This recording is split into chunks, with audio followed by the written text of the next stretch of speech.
ভালো ছিল খাবারটা। চামচ আরেকটা দাও। ভাইদের আচার ব্যবহার আসলে অনেক ভালো। আমাদের চট্টগ্রামের মানুষ বেশি খেলাবার করতে পারবে বাংলাদেশে ভাত পাওয়া যায় না, গরু বেশি তো বলবেন, এই জন্য ওদের মহিষের মাংস তেমন একটা অ্যাভেলেবল না। মহিষের মাংস মেজবান কেমন ভাই এটাই ছিল হচ্ছে কখনো খাইনি মহিষের মাংস।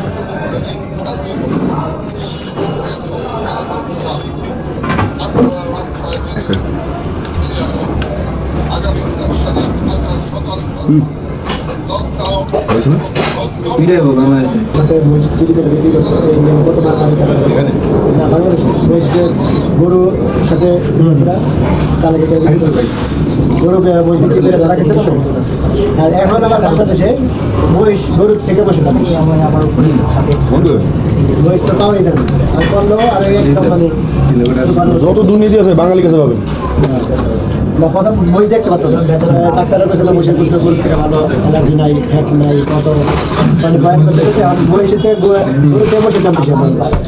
আর এখানে তো এমনি মহিষ ছাড়া চলে না, তার জন্য মহিষের দাম এখানে গিয়ে গরু। একদিন পরে মোমো ট্রাই করলাম, তো এখানে মোমোটা আসলে ফেমাস। তো আজকে যেখানে খেলাম ওইটার নাম হলো রূপসী বাংলা রেস্টুরেন্ট। ভাইদের আচার ব্যবহার আসলে অনেক ভালো। আমাদের চট্টগ্রামের মানুষ এই আর কি।